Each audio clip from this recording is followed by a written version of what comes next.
ሰላም ጤና ይስጥልን አድማጭ ተመልካቾቻችን ሰኔ 11 2017 ዓ.ም ዕለታዊ መረጃዎችና ዘገባዎችን ይዤ መጥቻለሁ። መረጃና ዘገባዎችን ወደ እናንተ እያደረስኩ አብራችሁን ቆየሁ። በለጠ ካሳ ነኝ። እናንተም እየተከታተላችሁ አብራችሁ እንድትቆዩ ነው በአክብሮት የምጋብዛችሁ። በዚህ ሰዓት የተለያዩ መረጃዎችን ይዣለሁ። ኃይል ተበትኗል ተብሏል። ከዚህ ጋር በተያያዘ የምነግራችሁ ዝርዝር መረጃ አለኝ። የተበተነው ኃይል ለምን ተበተነ ከሚለው ጋር በተያያዘ የምነግራችሁ ዝርዝር መረጃ አለኝ። እንደዚሁም ደግሞ ጠቅላይ ሚኒስትሩን የጠሩትን የፓርቲዎች ስብሰባ ረግጠው የወጡ የፖለቲካ ፓርቲ ተወካዮች ጋር በተያያዘ የጠቅላይ ሚኒስትሩ የፕሮቶኮል ባለሙያ ወይዘሮ ዓለም ፀሐይ ተበሳጭተው ነበር ተብሏል። ከዚህ ጋር በተያያዘ ዝርዝር መረጃ ከስብሰባው ተሳታፊዎች አግኝቻለሁ። እሱንም የማደርሳችሁ ይሆናል። ሌሎች መረጃዎችንም እንደዚሁ የማደርሳችሁ ይሆናል። በዚህ ሰዓት ከማደርሳችሁ መረጃዎች መካከል የግንባር መረጃዎች አሉ። እንደዚሁም ደግሞ የደፈጣ ጥቃቱ ተፈጽሟል። በዚህም እንደዚሁ የብልጽግና ከፍተኛ የጸጥታ ባለስልጣናት እንደዚሁ ሙትና ቁስለኛ ሆነዋል። እንዲሁም ደግሞ ሰሞኑን ከተፈጸሙ ጥቃቶች ጋር በተያያዘ እንደዚሁ ከፍተኛውን አለመረጋጋት ተፈጥሯል። ወታደራዊ እርምጃ የተወሰደባቸው የአዛዦች አሉ ተብሏል። እንደዚሁም ደግሞ እጅ የሰጡ የታጣቂዎች ላይ ክህደት ተፈጽሟል የሚል መረጃም አዲስ መረጃ ይዣለሁ። እነዚህ እጅ የሰጡ ለመንግስት እጅ ሰጥተው ወደ ብልጽግና የገቡ ታጣቂዎች ክህደት ተፈጽሞባቸዋል። የተገደሉ አሉ። እንዲሁ ስርዓት ቅጣት የተበየነባቸውም አሉ። በዚህ በኩልም ዝርዝር መረጃ የሚሰሙ ይሆናል። እነዚህ መረጃዎች እየተከታተላችሁ እስከ መጨረሻው አብራችሁ እንድትቆዩ በርከት ያሉ መረጃዎች ናቸው ያሉኝ እና እንግዲህ አብራችሁ ስትቆዩ ላይክ፣ ሼር፣ ሰብስክራይብ እያደረጋችሁ እንዲሁም ደግሞ ሀሳብ አስተያየት ቢኖራችሁ ጥቆማ ዜናችን@gmail.com ላይ በዲስክሪፕሽን ላይ ባለው የኢሜል አድራሻ ልትልኩልኝ ትችላላችሁ። ተሳትፎ እያደረጋችሁ ስለሆነ በእጅጉን የማመሰግነው። አሁን መረጃዎቹን እንግዲህ ፈጠን እያልኩ አደርሳለሁ። ከዛ በፊት ግን ከደረሱኝ መልእክቶች መካከል አንድ መልእክትና አንድ ትዝብት ወደ እናንተ ላድርስ። አንደኛው ከደቡብ ጎንደር ወረታ ከተማ የመጣ ነው። በሌሊት ከቤቱ ታፍኖ የተወሰደ ሰው አለ ታግቶ 2 ሚሊዮን ብር ተጠይቆበታል የሚል ጥቆማ ነው የመጣው። ይሄ ጉዳይ አነጋጋሪ ሆኗል። በሌሊት ከመኖሪያ ቤቱ ታግቶ የተወሰደው መላኩ ደሴ የተባለ ሰው ነው። የተጠየቀው ገንዘብ ደግሞ ቤተሰቦቹ መክፈል አይችሉም። በዚህ ምክንያት ቤተሰቦቹ ከፍተኛ ጭንቀት ላይ ናቸው። አጋሾቹን በተመለከተ እንደዚሁ የደረሰው ጥቆማ በስልክ ፋኖነን ብለውናል። ፋኖነን በሚል ስም ነው ይህንን ቤተሰቦቹን ገንዘብ እየጠየቁና እየተደራደሩ ያሉት የሚል እንደዚሁ ጥቆማ መጥቷል። እንግዲህ ይህንን ድርጊት በተመለከተ በአስቸኳይ ድርጊቱ ሊወገዝ የሚገባና መደገም የሌለበት ድርጊት ነው የሚል አስተያየት ሰጥተዋል። አስተያየት ሰጪዎቹ ትክክለኛ ፋኖዎች የፖለቲካና የህልውና ትግላቸውን ጥላሸት የሚቀባ በስማቸው የሚንቀሳቀሱ እገታ የሚፈጽሙ ተራ ወንበዴዎችንና ወንጀለኞችን ተከታትለው እርምጃ መውሰድ አለባቸው። የታጋቹ ሰውዬን ለማስለቀቅ እንደዚሁ እንግዲህ የትክክለኛ ፋኖዎች ድርሻ ከፍ ያለ ነው የሚል አስተያየቶችን እና ጥቆማዎችን አድርሰዋል።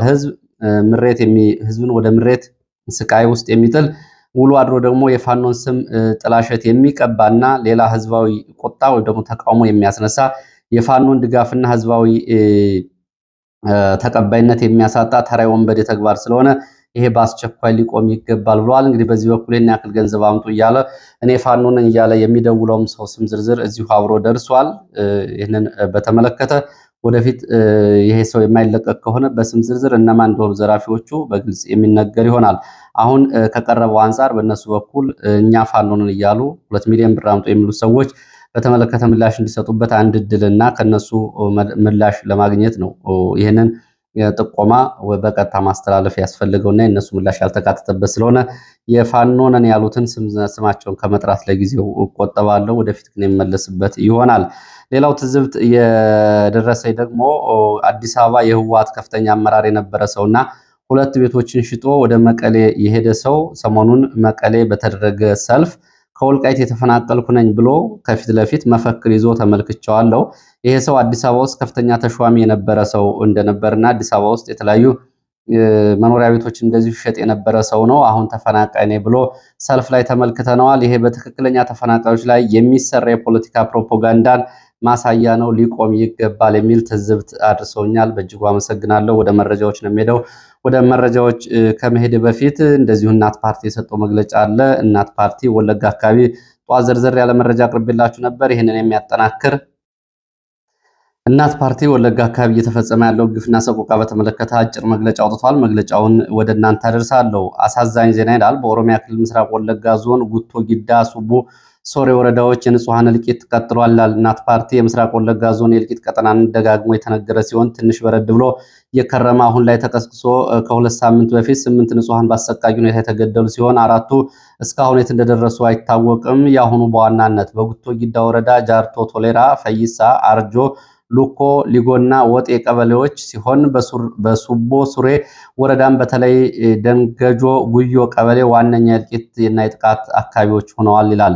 በአካባቢዎቹ እልቂት ቀጥሎ ሰኞ ሰኔ 9 ንጋት ጀምሮ ደግሞ 9 ሰዎች ተገደሉ ሲሆን መቅበር እንኳን አልተቻለም። በርካታ ንብረት ተዘርፏል። በአካባቢው ነዋሪዎች አጠራር ሸኔ ነው ግድያውን የፈጸመው። ነዋሪዎቹ ውጭ ነው የሚያድሩት። የመንግስት አካል እንዲደርስ ብንጮህም ሰሚ አላገኘንም። ግድያው አማራውንም ኦሮሞውንም እየጨረሰ ቢሆንም የዞንና የወረዳ አመራሮች ግን ሰውን በማንነቱ እየመረጡ እንዲሸሽ ያደርጋሉ። በመከላከያውም አሁን እልቂቱ ከሚካሄድበት ቦታ ይበልጥ አስፈሪ ከሆነበት 5 ኪሎ ሜትር ርቀት ላይ ቀርሳ ላይ ያለው ቢሆንም በህዝቡ ጥያቄ መሰረት እንቅስቃሴ ጀምሮ ሳለ በዞኑ አመራሮች እንዲመለስ ተደርጓል የሚሉት ነዋሪዎቹ ቢያንስ ህፃናትና ሴቶች እንኳ ፈቅደው ወደ አጎራባች ቤኒሻንጉል ክልል አካባቢዎች እንዲወጡ ቢደረግ ለዘር እንተርፋለን ብለዋል። እስከዛሬ በተቻለን አቅም ራሳችን ስንከላከል ኑረናል። አሁን መሳሪያችንን ተነጥቋል። ወዲህ ደግሞ ሸኔ እየተጠቀመበት ያለው የእርቅን መሳሪያ ጭምር ከገበሬው አቅም ጋር ሲነጻጸር በፍጹም ሰማይና ምድር ነው። ፓርቲያችን ግድያውን አውግዞ በሁለቱ ወረዳ ያለው ህዝብ ከማለቁ በፊት መከላከያ ወደ ቦታው እንዲሰማራ ህዝቡንም በህጋዊ አግባብ ራሱን የሚከላከልበት አማራጭ እንዳይነፈገው ብሎ በዞንና በወረዳ አመራሮች እየተደረገ ያለውን ተስማምቶ በኖረ ማህበረሰብ መሃል በመግባት ማንነት ማዕከል ያደረገው እልቂት በጠመቃና ሚዲያ ጭምር በመጠቀም የሚደረጉ መሰል የፍጅት ቅስቀሳዎች እንዲቆሙ አበክረን እናሳስባለን። ፈጣሪ ሀገራችን ኢትዮጵያና ህዝቧን ይጠብቅ። እናት ፓርቲ ሰኔ 11 ቀን 2017 ዓ.ም አዲስ አበባ ኢትዮጵያ ይላል። እንግዲህ ጠዋት ወለጋ አካባቢ ያለውን አጠቃላይ ሁኔታ በተመለከተ ዝርዝር መረጃዎችን አድርሻችሁ ነበር። እናት ፓርቲም ይህንን የሚያጠናክር መግለጫና እየሰጠው ወደ ሌሎች መረጃዎች ይሄዳለሁ። ወደ ሰሜን ወሎ መቄት አካባቢ የሚወስደን መረጃ ላስከትል። መቄት፣ አርቢት፣ አንጀብ ተብሎ የሚጠሩት አካባቢ ዛሬ ውጊያው ሲደረጉ ነው የዋሉት። በውጊያው የደረሰው ዝርዝር ጉዳት አልታወቀም። ከጋሸናና ከገረገራ ወደ አካባቢዎቹ በርካታ የመንግስት ኃይል ተንቀሳቀሰ በኋላ በአካባቢው ከፍተኛ ውጊያ መቀስቀሱን የሚገልጹት የመረጃ ምንጮች በውጊያዎቹ ግን የደረሰው ጉዳት አልታወቀም። የቡድን መሳሪያዎች ድሽቃን ጨምሮ ድሽቃና ሞርተር በብዛት ሲተኮሱ ነበር ሲሉ ነው የመረጃ ምንጮቹ የገለጹት።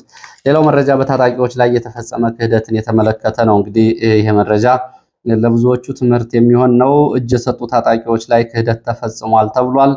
በኦሮሚያ ክልል እጅ የሰጡ ታጣቂዎች ክህደት ተፈጽሞባቸዋል ተብሏል። ጃልሰኝን ተከትለው በተለያዩ የኦሮሚያ ክልል አካባቢዎች እንደዚሁ የትጥቅ ትግል ሲያደርጉ የነበሩ 1752 ታጣቂዎች በተለያዩ ቦታዎች ወደ መንግስት እንዲገቡ ከተደረገ በኋላ በታጣቂዎቹ ላይ ክህደት ተፈጽሟል ተብሏል። ቡልቡላ ተብሎ የሚጠራው ወታደራዊ ካምፕ እንዲገቡ ተደረገ። ተሐድሶ ከገቡት ውስጥ 342 የሚደርሱት ተመርጠው ክስ ተመሰረተባቸው። በእያንዳንዳቸው ላይ ከ6 ዓመት እስከ 18 ዓመት ተፈረደባቸው ተብሏል። ወደ ማረሚያ ቤትም ተወስደዋል 342ቱ። 18 የሚሆኑት ደግሞ ተመርጠው ተወስደው አምቦ ውስጥ ልዩ ማሰቃያ እስር ቤት ውስጥ ገብተው ይገኛሉ። እነዚህ እንግዲህ በሰላም እጅ ሰጥተው መንግስት ዋስትና ሰጥቷቸው እየገቡት ናቸው። 2 የሚሆኑት ደግሞ በዚሁ በድብደባ ተገድለዋል ስልጠና ውስጥ። 2 ደግሞ ሌሎች ተቀጥቅጠው ተጥለው በጣረሞት ውስጥ ይገኛሉ። በጣረሞት ላይ ያሉትን ለቤተሰቦቻቸው በር ላይ ወስደው ጥለዋል ነው የተባለው። ሹመት የተሰጣቸው እንግዲህ ከዚህ ውስጥ ደግሞ ወደ 51 የሚደርሱ አሉ። በዞን በክልል በወረዳ የተሰጣቸው 51 የሚደርሱ የጃልሰኝ ታጣቂዎች አሉ። ሌሎቹ ግን ክህደት ተፈጽሞባቸው ተገድለዋል፣ ታስረዋል። እንዲሁም ደግሞ በፈቃደኝነት ሚሊሻ ይሆናሉ የተባሉ ደግሞ የተወሰኑ ወደ ሚሊሻ ተቀላቅለዋል ነው የተባለው። ሌሎች ደግሞ 90 ሺህ ብር ከተሰጣቸው በኋላ እንደዚሁም ይህም ገንዘብ ክህደት ተፈጽሞበታል ተባለው። በእያንዳንዳቸው 90 ሺህ ብር በስንቄ ባንክ ገብቶላቸዋል ተብለው ባንኩ ሂሳብ ላይ ቁጥሩን ካዩት በኋላ ገንዘቡን ለማውጣት ወደ ስንቄ ባንክ ሲሄዱ ገንዘቡን ማውጣት አትችሉም በሚል አካውንቱ ታግዷል ወይም ደግሞ እንዳይንቀሳቀስ ታዟል የሚል ምላሽ ነው እየተሰጣቸው ተብሏል። እንግዲህ እጅ ሰጡ፣ ታሰሩ፣ ተገደሉ፣ ተታለሉ፣ ጠቅላላ ክህደት ተፈጸመባቸው የሚሉት የመረጃ ምንጮቹ ጃልሰኝ ታጣቂዎቹ የደረሰባቸውን በደል ሲነግሩት መፍትሄ አላመጣም። ይህ ሁሉ ታጣቂ አሳልፎ ሰጥቶ እሱ ዱባይ፣ አዲስ አበባ እየተዝናና ነው የሚገኘው። በከፍተኛ ጥቅም ተይዟል ተብሏል። ይህንን በተመለከተ እንግዲህ ጃልሰኝ ጥያቄ እንዳያነሳ አንድም በጥቅም ሁለትም ደግሞ ለፈጸምከው የዘር ማጥፋት ትጠየቃለህ በሚል ማስፈራሪያና ዛቻ ተነግሮት አርፎ ተቀምጧል። በታጣቂዎቹ ላይ ግን ክህደት ፈጽሟል ነው የተባለው። እንግዲህ በዚህ አስተያየት ላይ የተሳተፉ የመረጃ ምንጮች ብልጽግና በድርድር በውይይት ብሎም በሌሎች መንገዶች ቢያታልልም ፈጽሞ መታመን የማይችል ድርጅት እንደሆነ ይሄ ያሳያል። በእነዚህ ታጣቂዎች ላይ የደረሰው ነገ በሌሎቹም ላይ የሚደገም ስለመሆኑ ከዚህ በላይ ማሳያ አይመጣም ሲሉ ነው የገለጹት።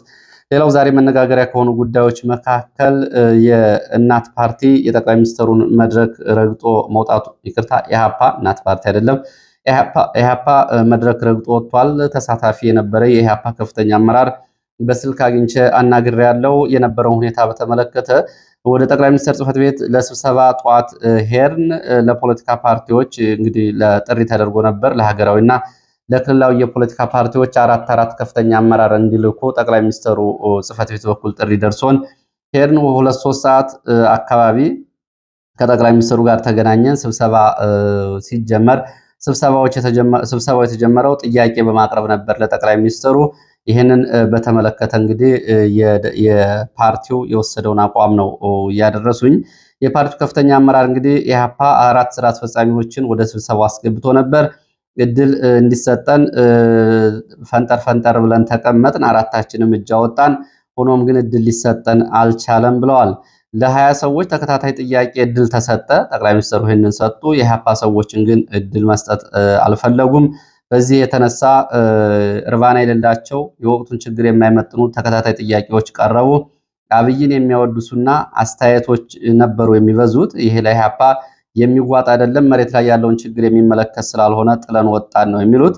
መንግስት ወለድ ጦርነትን ችግር እንደሆነ መንግስቶ እንግዲህ ይዘናቸው የነበሩ ጥያቄዎች በሚል የፓርቲው ከፍተኛ አመራር ለኢትዮ ፎከስ የገለጹት ምን ጥያቄዎችን ይዛችሁ ነበረ ለመሆኑ ብዬ ጠይቄያቸው ነበረ። መንግስት ወለድ ጦርነትና ችግር እንዴት እንደሚፈታና የአብይ አህመድ መንግስት ያለ ጦርነት ውሎ ማደር እንደማይችልና መንግስቱ በጦርነት ፖሊሲው ላይ ያለው አቋም ምንድን ነው ብለን ልንጠይቃቸው ነበረ። 2 የተለያየ አመለካከት ያላቸው የፖለቲካ ጋዜጠኞች፣ የሲቪክ ተወካዮች በሐሳባቸው ብቻ ታስረዋል። ያለ ቅድመ ሁኔታ እንዲለቋቸውና መቼስ የሐሳብ ነፃነት እንደሚከበርና መቼ እንደሚፈቷቸው ልንጠይቅ ነበረ።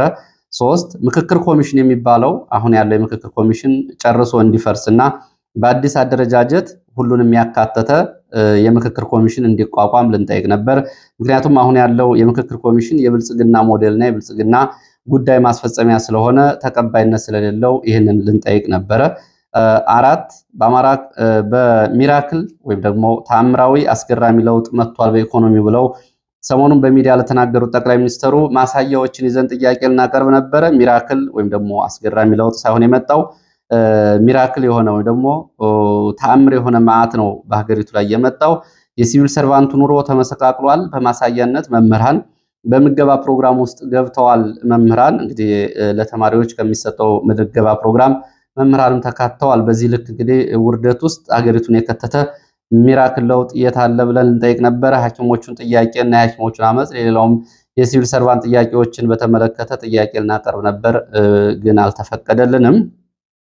ሌላው ሉዓላዊነትን በተመለከተም እንደዚሁ ሱዳን የያዘው መሬት አለ። ከአሁን በፊት ጠቅላይ ሚኒስትሩ በዚህ ጉዳይ ላይ አምነውበታል። ይህንን በተመለከተ በዲፕሎማሲ እናስመልሰዋለን ብለው ነበር። አስመልሰውታል ወይ ብለን እንጠይቃቸው ነበረ። ሌላው ሻዕቢያ የያዘው መሬት ተብሎ ባለፈው ዓመት ሲጠየቅ በአልጀርሱ ስምምነት መሰረት ነው ሻዕቢያ ከኢትዮጵያ መሬት አልያዘም ብለው ራሳቸው መልሰው ነበር።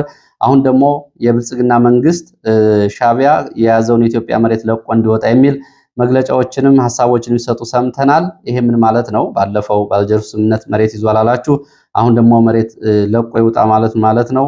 ጦርነት እየተዘጋጃችሁ ነው ወይ ወይስ ደግሞ ልትከፍቱት ያሰባችሁት ጦርነት አለው የሚል ጥያቄ ነበር ልናቀርብላቸው የነበረው። በአጠቃላይ ብልጽግና ወለድ ጦርነት ማባሪያው መቼ ነው?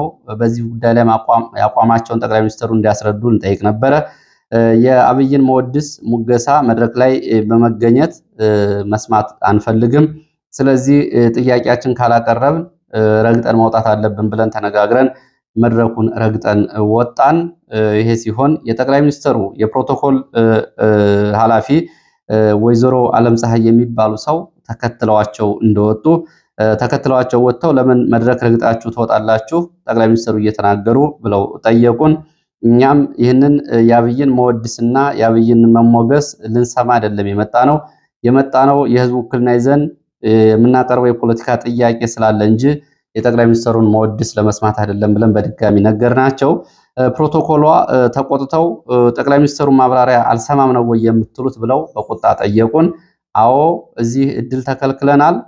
የእሳቸውንም የሚናገሩትን መስማት ሳይሆን እኛ ማቅረብ የፈለግነውን ጥያቄና ለእኛ ጥያቄ ምላሽ እንዲሰጠን ህዝቡም ይህን እንዲሰማ ነው የሚፈልገው። ስለዚህ በዚህ ምክንያት ስብሰባውን አንሳተፍም፣ ረግጠን ወጥተናል አልናቸው። ፕሮቶኮሏ ወይዘሮ ዓለም ፀሐይ ተቆጥተው ተመለሱ። እኛም ስብሰባውን ረግጠን ወጣን ሲሉ ነው የገለጹት። እንግዲህ በዚህ በኩል ተጨማሪ ድምፅ ማብራሪያም እንደሚሰጡ ይነግረውኛል በስብሰባው የነበሩ ተሳታፊ።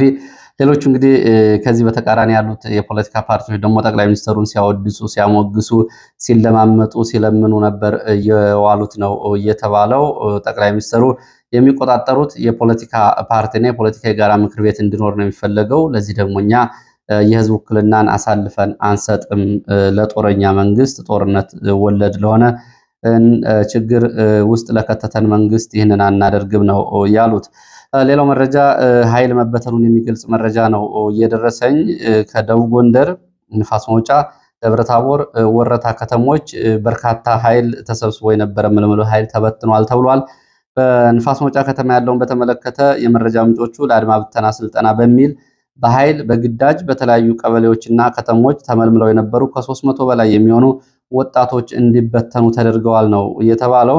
እናንተ ሄዳችሁ ተመልሳችሁ የኛ ጥላት ነው የምትሆኑት የሚል ንግግር የተናገሩ የፖሊስ መኮንን እንድንበተን አድርገውናል ብለዋል። ይቅርታ በፖሊስ ካምፕ ለበርካታ ቀናት ቆይተው እንደነበር፣ ነገር ግን ዛሬ ግቢውን ለቃችሁ ውጡ ተብለው መበተናቸውን ወጣቶቹ እንግዲህ በግዳጅ ከ40 የገጠር ቀበሌዎች በተለይ ንፋስ መውጫ እና ከከተማ አስተዳደሩ ንፋስ መውጫ ከተማ የተመለመሉ መሆናቸውን ነው የሚገልጹት። ቀደም ብለው አንዳንድ ወላጆች እንግዲህ በግዳጅ የተያዙ ልጆቻቸውን ለማስለቀቅ እስከ 50 ሺህ ብር ከፍለው ልጆቻቸውን ማስወጣታቸውን የገለጹት የመረጃ ምንጮች፣ አሁን ግን ሁሉም በኃይል በግዳጅ ተመልምለው የነበሩት ግቢ ለቃችሁ ውጡ፣ ካምፑን ለቃችሁ ውጡ በሚል እንዲበተኑ ተደርገዋል ነው እየተባለው።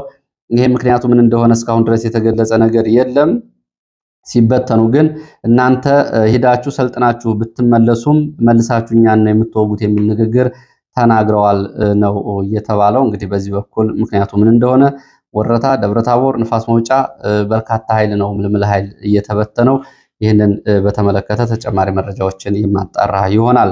ሌላው ወደ ደቡብ ወሎ ምዕራብ ወረዳዎች የደፈጣ ጥቃት ተፈጽሟል። በተፈጸመው የደፈጣ ጥቃት እንደዚሁ የወረዳው የሚሊሻ ጽሕፈት ቤት ኃላፊ ተገድለዋል ነው የተባለው። በአማራ ሳይንት ቡሶ ጊዮርጊስ ተብሎ በሚጠራ ቦታ በተፈጸመ ድንገተኛ የደፈጣ ጥቃት የሰብአዊ ቁሳዊ ወታደራዊ ኪሳራ ደርሷል። በዚህም የወረዳው ሚሊሻ ጽሕፈት ቤት ኃላፊ እና አጃቢዎችን ጨምሮ ሙትና ቁስለኛ ሲሆኑ የሲቪል ባለስልጣናት አጃቢዎች ላይም እንደዚሁ ጉዳት ደርሷል።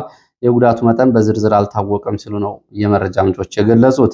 ሌላው ሰሞኑን ዳንግላ የተፈጸመውን ድንገተኛ ኦፕሬሽንና ዘመቻ ተከትሎ ጊሳ ተብላ የምትጠራው ቦታ ከዳንግላ ከተማ ወጣ ብላ የምትገኘው ላይ ሰፍሮ የነበረ የመንግስት የአድማ ብተና የመከላከያና የሚሊሻ ኃይል ቦታዋን ለቆ ወጥቷል። ከሁለት ቀናት በፊት ዳንግላ የተፈጸመው ጥቃት ተከትሎ ነው ይህ ኃይል አካባቢውን ለቆ የወጣው። የጥቃቱ መፈጸም እንደዚሁ ሌላ መዘዝ አምጥቷል። በጸጥታ ኃይሉ ላይ መመሰቃቀል እንዲሁም ደግሞ እርስ በርስ መጠራጠርን ፈጥሯል። ዘመቻ አበላሽታችኋል በሚል ወታደራዊ እርምጃ የተወሰደባቸው የአድማ ብተና አባላት አሉ። አዛዥ ታስረዋል። ታስረው ደግሞ በመከላከያ ወደ ካምፕ የተወሰዱም አሉ። በሚሊሻ አባላትም መረጃ ሰጥታችኋል በሚል እንደዚሁ ወደ አልታወቁ ስፍራዎች የተወሰዱ የሚሊሻ አባላቶች እንዳሉ ነው መረጃዎቹ የሚያሳዩት። በተፈጸመው ጥቃት እንግዲህ ከፍተኛ ወታደራዊ፣ ሰብአዊና ቁሳዊ ኪሳራ ደርሷል የሚሉት የመረጃ ምንጮች በሚሊሻና በአድማ ብተና መካከል ከፍተኛ ለመረጋጋት ነው የተፈጠረው ብለዋል። እንግዲህ በዚህ በተፈጸመው ጥቃት ከፍተኛ ጉዳት መድረሱን ከቀናት በፊት በነበሩ ዘገባዎች አድርሻቸዋለሁ። ሌላው መረጃ እንግዲህ የተሃድሶ ኮሚሽኑን ነው። ከላይ እንግዲህ ለመንግስት እጅ የሰጡ ታጣቂዎች ክህደት ተፈጸመባቸው የሚል መረጃ አድርሻቸዋለሁ። ተሃድሶ ኮሚሽኑ ደግሞ በአራት ክልሎች ከ56 ሺህ በላይ የቀድሞ ተዋጊዎችን ወደ ማህበረሰቡ ቀላቅያለሁ ብሏል። ይህ እንግዲህ በአጠቃላይ 371 ሺህ ታጣቂዎችን ለማቋቋም የተሃድሶ ስልጠና ወስደው ወደ ማህበረሰቡ እንዲቀላቀሉ ለማድረግና ትጥቅ እንዲፈቱ ለማድረግ እቅድ ይዤ ነበር። 56,000 ብቻ ነው ያሳካሁት ሲል ነው ኮሚሽኑ ይህንን እየገለጸው። ይሄም ሆኖ እንግዲህ ተጨባጭ ነው ወይ? በተለይ ትግራይ አካባቢ እንግዲህ ራሱ ከ270,000 በላይ ታጣቂዎች ነበሩ። እነዚህ ትጥቅ ፈተዋል ወይ ተሳክቶለታል የሚለው ጉዳይ እስካሁን ድረስ መነጋገሪያ የሆነ ጉዳይ ነው። ሌላው ፕሮፌሰር መረራ ጉዲና ዛሬ ጠቅላይ ሚኒስትሩን ስብሰባ ከፓርቲዎች ጋር ያደረጉትን በተመለከተ የስብሰባው እርባና ቢስ ነው በሚል ያው እንደማይሳተፉ ገልጸዋል። አለመሳተፋቸውንም ለአዲስ ስታንዳርድ ሲገልጹ የማስመሰል ፖለቲካ ከችግር አያወጣንም፣ በመሰረታዊ ሀሳብ ላይ የማይግባቡ አካላት ጋር የሚደረግ ስብሰባ ችግር አይፈታም። ስለዚህ በዚህ ስብሰባኛ ልንገኝ አንችልም በሚል ነው እንግዲህ ኦፌኮ እና ኦነግ ያልተገኙት። ሌሎቹ ግን ተገኝተዋል። እንደ አብን፣ ኢዜማና ሌሎች ፓርቲዎች ግን በጠቅላይ ሚኒስትሩ ስብሰባ ላይ ተገኝተዋል ነው እየተባለው። ለሰዓት ያሰባሰብኳቸው አጫጭር መረጃዎች እነዚህን የሚመስሉ። ስለተከታተላችሁ በእጅጉ አመሰግናለሁ። በሌላ ተመሳሳይ መርሃ ግብር እስከምንገናኝ ድረስ አመሰግናለሁ። እንግዲህ ኢራንና እስራኤልን በተመለከተም እንደዚሁ በነገው የመረጃ ጊዜያችን ተጨማሪ መረጃዎችን ይዤ እመጣለሁ። መልካም ጊዜ